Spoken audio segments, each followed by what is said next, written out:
Bismillahirrahmanirrahim. Assalamualaikum warahmatullahi wabarakatuh. Perkenalkan, nama saya Zahra Rifka Janati, kelas 3D dengan NIM 2301025022. Saya mahasiswa Universitas Muhammadiyah Profesor Dr. Hamka, Fakultas Keguruan dan Ilmu Pendidikan, Program Studi Pendidikan Guru Sekolah Dasar. Saya akan mempresentasikan hasil mind mapping saya untuk mata kuliah Pedagogik Transformatif. Di materi pertama, saya akan menjelaskan tentang perkembangan emosional, perkembangan sosial, dan perkembangan spiritual. Dalam perkembangan sosial, emosional, dan spiritual adalah aspek yang sangat penting dalam kehidupan peserta didik, khususnya pada anak sekolah dasar. Pada usia ini, anak-anak sedang menuju masa transisi dari dunia kanak-kanak hingga dunia remaja, yang berarti mereka mulai membentuk perkembangan sosial dan perkembangan emosionalnya, serta bisa mengembangkan dimensi spiritual mereka. Namun dalam perkembangan ini tidak hanya peran keluarga saja, namun ada peran sekolah, teman sebaya dalam kehidupan mereka sehari-hari. Yang pertama, perkembangan sosial. Yang A, ada pentingnya teman sebaya. Pentingnya teman sebaya ini, anak-anak itu jadi belajar tentang bekerja sama, berbagi, konflik, dan bisa menyelesaikan masalah dalam perkembangan sosial. Yang B, peran keluarga dalam perubahan sosial. Nah, peran keluarga ini poin utama yang sangat penting dalam perkembangan sosial anak, karena berinteraksinya kan sehari-hari di lingkungan keluarga ya, lebih banyak di rumah gitu. Jadi diusahain berkata yang baik agar anak itu mencontoh kata-kata yang positif. Yang C, peran lingkungan sekolah. Kalau tadi peran lingkungan keluarga poin utama, insya Allah akan dibantu juga nih oleh peran lingkungan sekolah. Anak-anak di sekolah itu diajari norma sosial. Jadi guru itu akan mencontohkan dan akan mengajarkan juga bagaimana sih perubahan sosial yang bagus, perilaku yang baik. Yang kedua, perkembangan emosi. A, pengenalan dan regulasi emosi. Nah, kalau di sini tuh anak-anak tuh sudah bisa nih mengekspresikan, merasakan rasa takut, bahagia, senang, sedih gitu. Jadi mereka itu bisa memberikan ekspresi di saat mereka senang. B, perkembangan empati. Nah, dalam perkembangan emosi ini, anak-anak itu di perkembangan empati ini tuh anak-anak itu sudah bisa nih merasakan apa yang sedang dirasakan oleh orang lain. Jadi mereka itu udah peka gitu terhadap di sekitaran mereka. C, pengaruh lingkungan dalam pembentukan kecerdasan emosional. Kalau di lingkungan rumahnya, peran orang tua itu kayak memberikan kasih sayang, sehingga si anak itu tuh nggak mudah mencari perhatian gitu. Terus kalau misalkan peran di sekolah, diajarkan pembentukan karakter emosional tuh seperti apa, terus dikasih kasih sayang juga.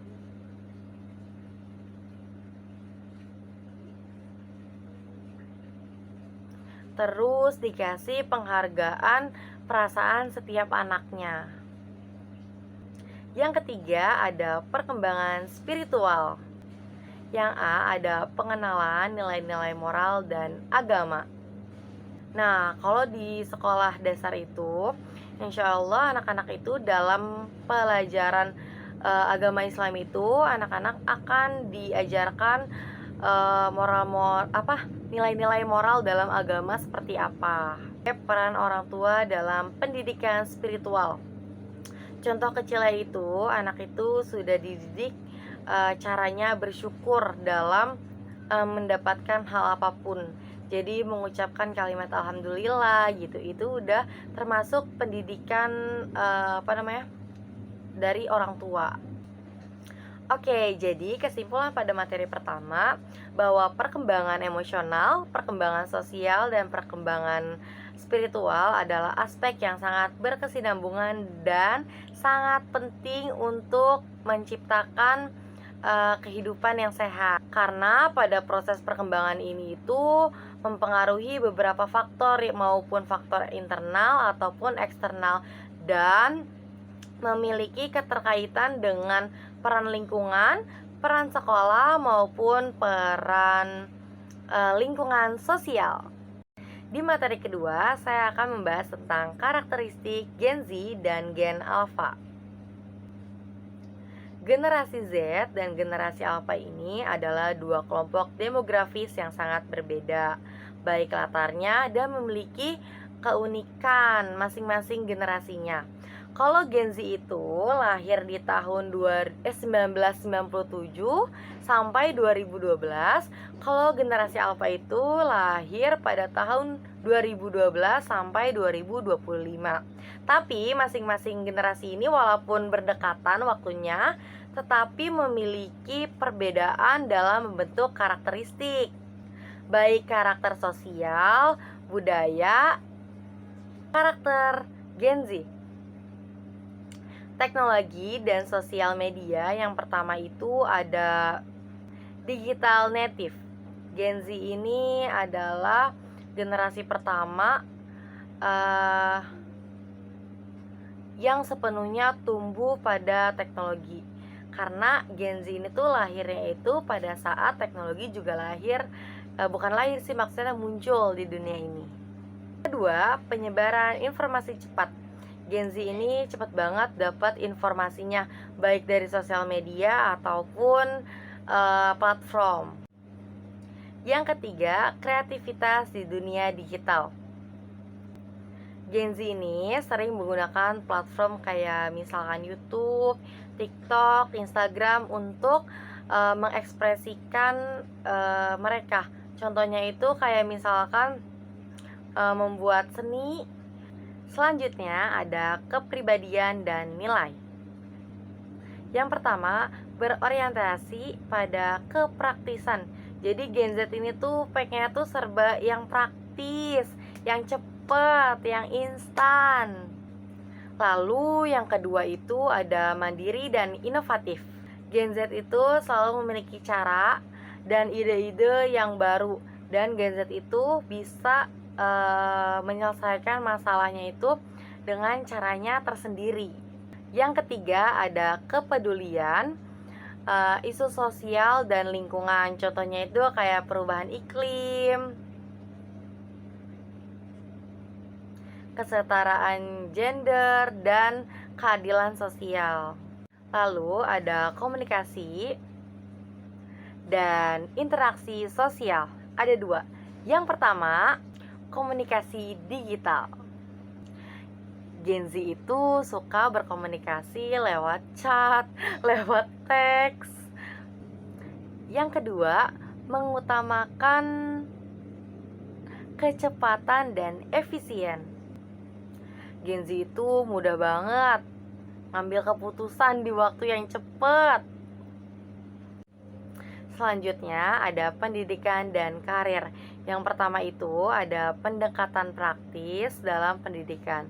Gen Z itu lebih cenderung sukanya itu keterampilan yang praktis. Yang kedua, berpikir pada kewirausahaan. Gen Z itu sukanya tuh yang berdagang, yang berusaha. Kalau tadi kita udah ngebahas tentang karakteristik generasi Z. Kalau sekarang kita akan ngebahas tentang karakteristik generasi Alpha. Walaupun jarak waktunya deket ya,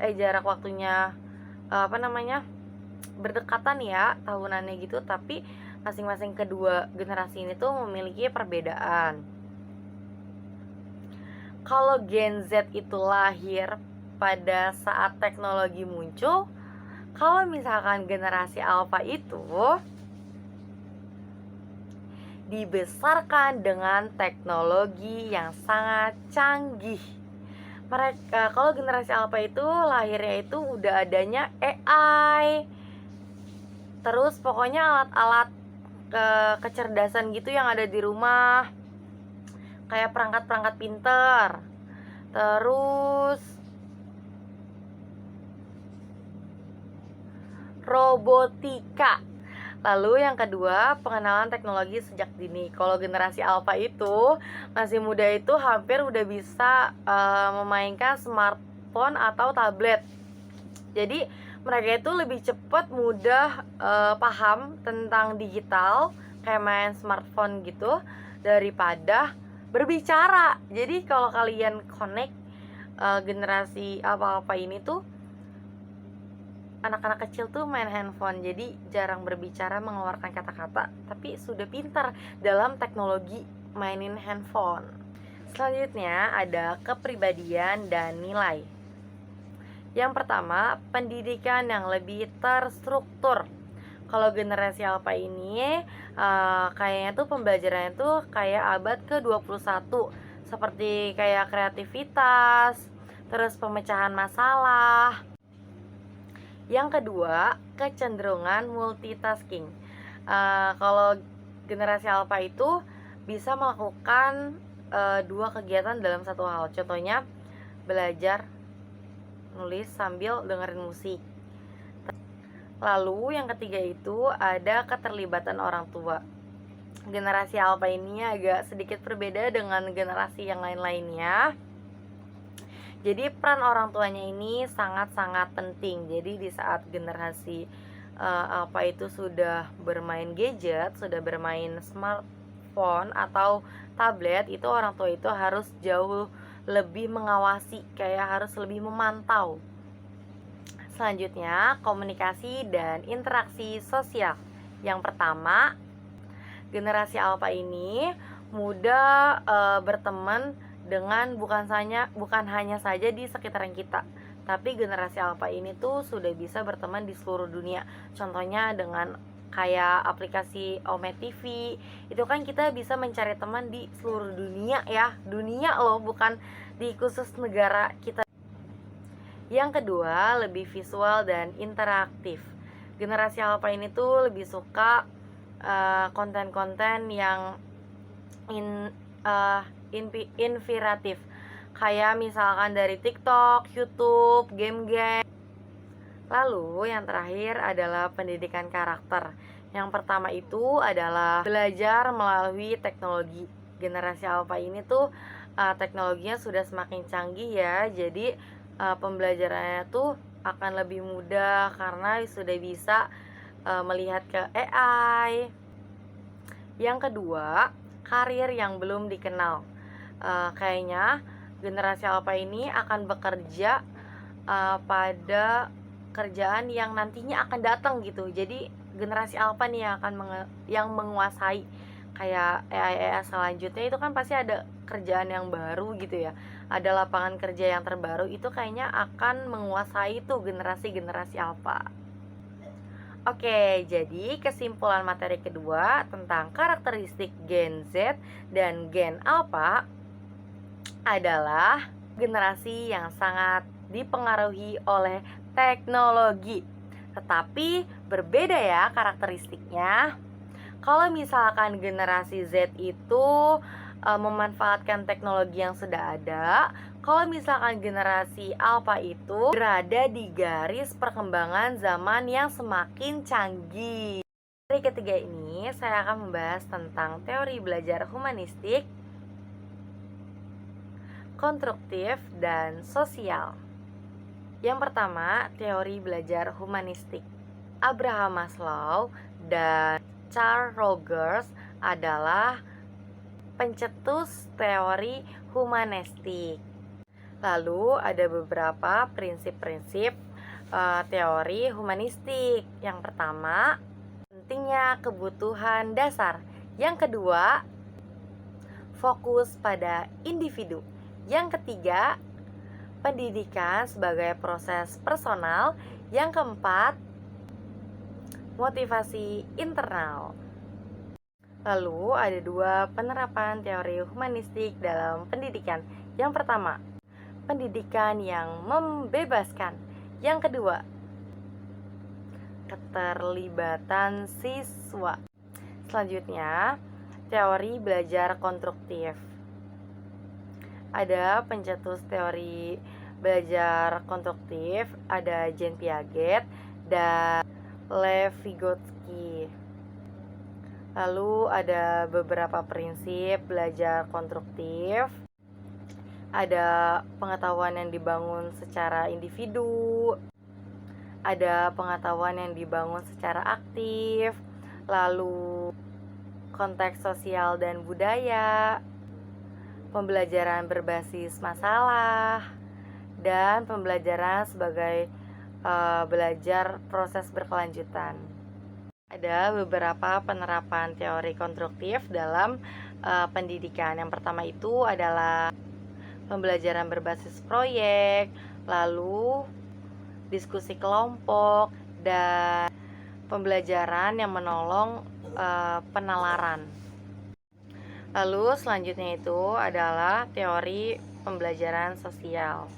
Ada Albert Bandura, itu adalah pencetus teori belajar sosial. Lalu ada beberapa prinsip teori belajar sosial, yaitu ada 4. Yang pertama, belajar melalui observasi. Yang kedua, modeling. Yang ketiga, penguatan dan hukuman.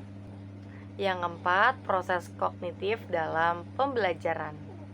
Lalu ada 3 penerapan teori belajar sosial dalam pendidikan. Yang pertama, pembelajaran melalui pengamatan. Yang kedua, pentingnya guru sebagai model.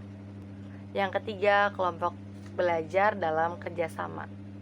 Saya akan menyimpulkan materi ketiga ini. Yang pertama, teori humanistik. Teori humanistik menekankan pentingnya pembelajaran yang mendukung perkembangan pribadi. Kalau teori konstruktif, individu membangun pengetahuan secara aktif melalui pengalaman dan interaksi dengan orang lain. Kalau teori sosial, pembelajaran melalui pengamatan, dan yang terakhir interaksi sosial, pembelajaran melalui pengamatan dan interaksi orang lain. Oke teman-teman, cukup sekian video presentasi mind mapping saya. Kurang lebihnya mohon maaf, semoga bermanfaat, nambah ilmunya. Bila fisabilil haq fastabiqul khairat. Wassalamualaikum warahmatullahi wabarakatuh. Sampai jumpa.